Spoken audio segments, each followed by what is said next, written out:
Alright, ये है Samsung Galaxy A53। इसकी मैंने आपको फर्स्ट लुक और गिव अवे देके रखा है, डिस्क्रिप्शन में आपको लिंक मिलेगी, वहां जाइए दोस्तों, पार्टिसिपेट कीजिए, शायद आप जीत पाएंगे इसी Galaxy A53 को।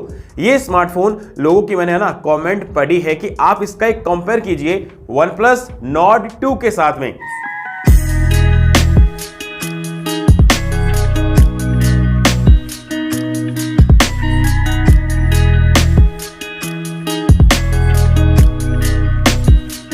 हमारी जो जनता है ना, वो पहले से क्लियर रहना चाहती है कि हमें स्मार्टफोन मार्केट में आते ही कौन सा लेना है।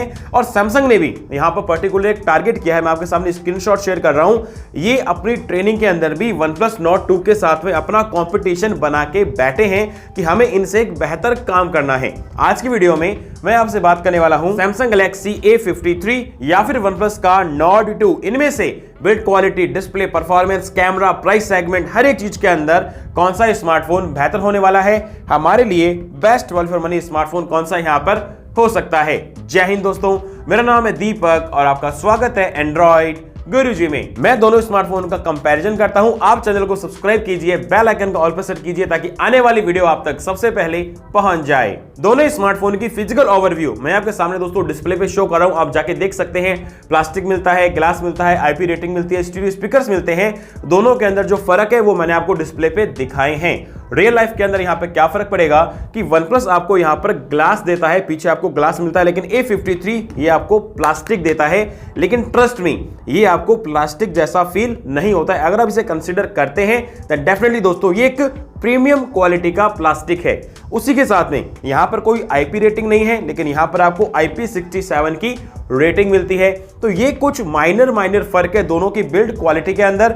आपको जो डिजाइन, आपको जो क्वालिटी पसंद आए वो यहां पर आप ले सकते हैं। दोनों स्मार्टफोन बिल्ड क्वालिटी वाइज काफी बेहतर है और काफी सिमिलर है। चलिए दोस्तों, सवाल आता है डिस्प्ले का, और सैमसंग ने अपनी डिस्प्ले के अंदर हमेशा की तरह काफी बेहतर काम किया है। 6.5 इंच की FHD plus super AMOLED 120 hertz की रिफ्रेश रेट के साथ में टच एंड स्वाइप फील होता है कि हाँ, आप एक सुपर एमोलेड 120 हर्ट्ज की रिफ्रेश रेट को यूज कर रहे हैं। एक बेहतरीन डिस्प्ले, HDR10+ का सपोर्ट मिलता है, गोरिल्ला ग्लास 5 की आपको कॉर्निंग प्रोटेक्शन मिलती है, एक बेहतरीन मजबूत प्रीमियम डिस्प्ले आपको यहां पर मिलती है। लेकिन अगर हम बात करते हैं OnePlus की 6.43 इंच की FHD plus fluid AMOLED super AMOLED, ये OnePlus की एक टर्म होती है फ्लूइड एमोलेड, 90 हर्ट्ज की रिफ्रेश रेट है, HDR10+ का सपोर्ट है, गोरिल्ला ग्लास की यहां पर प्रोटेक्शन है, सब कुछ ठीक है। लेकिन फिर भी रिफ्रेश रेट के मामले में सैमसंग ने यहां पर बेहतर काम किया है। ट्रस्ट मी दोस्तों, अगर आप गेमिंग करते हैं, अगर आप day to day life uses करते हैं ना, तो सैमसंग का स्मार्टफोन आपको एक बेहतर क्वालिटी देता है। एक और बात, ये दोनों स्मार्टफोन मैंने खुद से परचेज किए हैं। ये मेरे पास में 6 महीने से है, 7 महीने से है, और ये मेरे पास में पिछले 5 दिनों से है। मैंने खुद परचेज किया है। तो ये वीडियो स्पॉन्सर्ड होने का कोई मतलब नहीं है।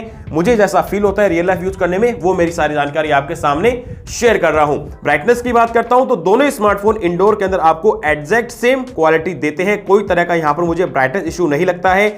आउटडोर की बात करता हूं तो दोनों स्मार्टफोन लगभग सिमिलर है, आउटडोर के अंदर भी आपको सेम डिस्प्ले क्वालिटी यहां पर मिलती है। तो अगर आप, मैं ये सीधी सी बात करूंगा कि अगर आपको 120 हर्ट्ज की रिफ्रेश रेट से फर्क पड़ता है, आप गेमिंग के अंदर इसे थोड़ा सा एनहेंस देखना चाहते हैं, देन आप सैमसंग की तरफ जाइए। लेकिन अगर आपको एक नॉर्मल डिस्प्ले चाहिए, आपको डिस्प्ले से कोई ज्यादा इश्यू नहीं है, उस केस में आप दोनों स्मार्टफोन के डिस्प्ले को कंसीडर कर सकते हैं। पैसा आपका यहां पर खराब नहीं होगा। दोनों स्मार्टफोन की डिस्प्ले बेहतर काम करती है। बेजल्स की या फिर चिन्ह की बात करें ना, दोनों को जब आप रियल लाइफ में देखते हैं तो दोनों की बेजल्स, दोनों के चिन्ह आपको लगभग सिमिलर नजर आते हैं, आप देख सकते हैं। तो मेरे हिसाब से दोनों स्मार्टफोन की डिस्प्ले अपनी अपनी जगह पर बेहतर है। चलिए दोस्तों, सवाल आता है दोनों स्मार्टफोन की परफॉर्मेंस का, स्पेक्स का, गेमिंग का। तो बात करते हैं दोनों स्मार्टफोन के प्रोसेसर के बारे में। सैमसंग आपको प्रोवाइड करता है खुद का Exynos 1280, जो कि दोस्तों एक 5nm फैब्रिकेशन पे आधारित है, बहुत ज्यादा पावर इफिशिएंट है, एनर्जी इफिशिएंट है, एनर्जी को कंजप्ट करता है,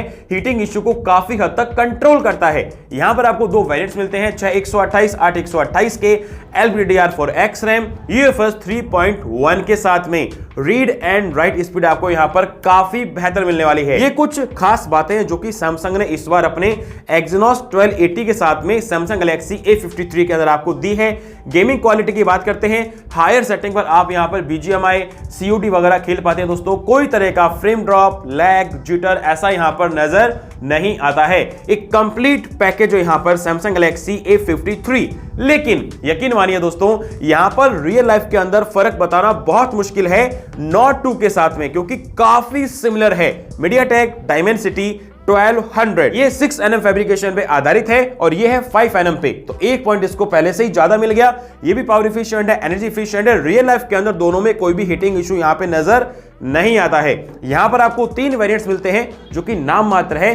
6128 का भी दिखाई नहीं, 8128 जो कि मेरे पास में है, और 12256 GB इसका एक अपर वेरिएंट आपको मिलता है 4x रैम UFS 3.1 के साथ में। यहां पर भी आप वेरी हाई सेटिंग्स पर BGMI COD वगैरह खेल पाते हैं दोस्तों। कोई तरह का फ्रेम ड्रॉप, लैग, जिटर ऐसा नजर नहीं आता है। और दोनों स्मार्टफोन में आपको कोई तरह का liquid cooling system, graphite cooling system, vapour cooling system, किसी भी तरह का कूलिंग सिस्टम आपको यहां पर नहीं दिया गया है। अगर मैं आपसे बात करता हूं ना रियल लाइफ एक्सपीरियंस की, तो दोनों smartphone day to day life के अंदर, गेमिंग के अंदर आपको एक बेहतरीन परफॉर्मेंस देते हैं। लेकिन अगर आप गेमिंग सेंट्रिक स्मार्टफोन देखते हैं ना, उस केस में आपको सैमसंग वाला लेना चाहिए, क्योंकि 120 हर्ट्ज की रिफ्रेश रेट के साथ में जरा सी आपको गेमिंग क्वालिटी बेहतर दे पाएगा। लेकिन फिर भी दोनों smartphone performance wise exact same है। लेकिन OnePlus थोड़ा सा बदनाम हो जाता है अपने ब्लास्ट के कारण। हालांकि मेरे फोन में कोई दिक्कत नहीं आई, एक छोटी सी दिक्कत थी जो कि सॉल्व हो गई थी,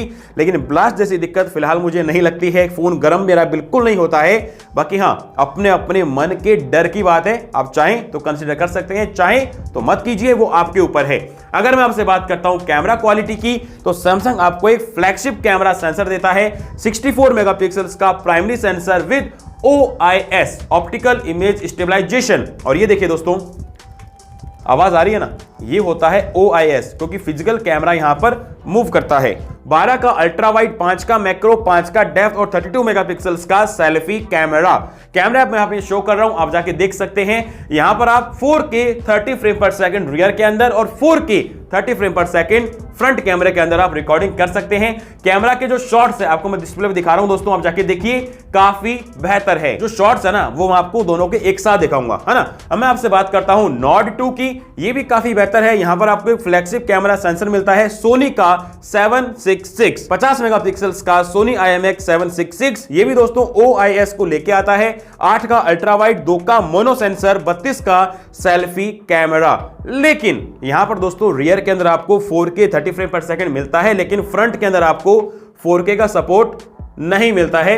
FHD 30 फ्रेम पर सेकंड, दैट्स इट। ये है दोस्तों यहां पर कैमरा शॉट्स और कैमरा के फर्क। कहने का मतलब क्या है कि अगर आप कैमरा सेंट्रिक स्मार्टफोन देखते हैं जहां पर आपको डिटेलिंग, वीडियोग्राफी आपको बहुत ज्यादा बेहतर चाहिए, अल्ट्रा वाइड शॉट्स आपको काफी ज्यादा बेहतर चाहिए, एक बेहतरीन चाहिए, उस केस में आपको सैमसंग का स्मार्टफोन कंसीडर करना चाहिए बेहतर के लिए। जहां पर आप ठीक ठाक फोटोग्राफी करते हैं, मेन मुद्दा आपका कुछ और है, उस केस में आप Nord 2 को कंसीडर कर सकते हैं। चलिए दोस्तों, सवाल आता है मेरे पर्सनल ओपिनियन का दोनों स्मार्टफोन को देखते हुए। यहां पर दोस्तों देखिए, मुद्दे की बात क्या है कि फिजिकल ओवरव्यू दोनों स्मार्टफोन का काफी सिमिलर है, डिस्प्ले काफी सिमिलर है, परफॉर्मेंस, कैमरा, हर एक चीज के अंदर बहुत तकड़ा कंपटीशन है। बहुत ही ज्यादा फर्क यहां पर नहीं है, काफी माइनर फर्क है। उस केस में मैं आपको एक सीधी सी बात कहूंगा, एक सीधी सी, अगर आपको एक ब्रांड वैल्यू से फर्क पड़ता है कि नहीं भाई मुझे तो OnePlus चाहिए, मुझे तो सैमसंग चाहिए, उस केस में आप कोई भी स्मार्टफोन लीजिए, वो आपके ऊपर है। लेकिन मेरा मुद्दा यहां पर क्या है कि ये स्मार्टफोन, दोनों स्मार्टफोन ऑफलाइन मार्केट के अंदर अवेलेबल है। आप जाके चेक कीजिए कि आपकी प्रायोरिटी क्या है, आपको कौन सा सूट यहां पर करता है,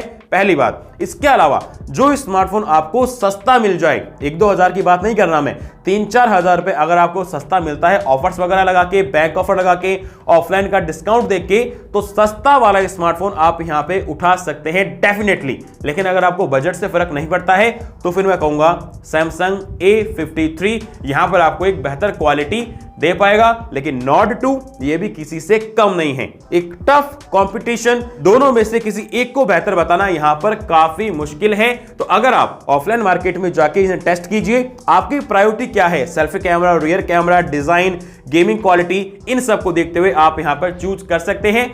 मेरा काम था दोनों स्मार्टफोन के अंदर क्या क्या फर्क है वो आपको यहां पर बताना। उम्मीद करता हूं कि अब आप सक्षम है अपना एक ड्रीम स्मार्टफोन लेने के अंदर। अगर आपके अभी भी कोई सवाल, सुझाव, फीडबैक रह जाते हैं तो आप मुझे कमेंट कीजिए। इंस्टाग्राम पे आप मुझे डायरेक्टली डीएम कर सकते हैं, वहां पर आपको मेरी तरफ से रिप्लाई मिल जाएगा। हमारे चैनल पर दोस्तों गिव अवे लाइव है गैलेक्सी A53 का। अगर आप नए हैं और आपने पार्टिसिपेट नहीं किया है, पार्टिसिपेट कीजिए, लिंक आपको डिस्क्रिप्शन में मिल जाएगी। मैं मिलता हूं आपसे अगली वीडियो में। Keep watching, keep sharing. जय हिंद।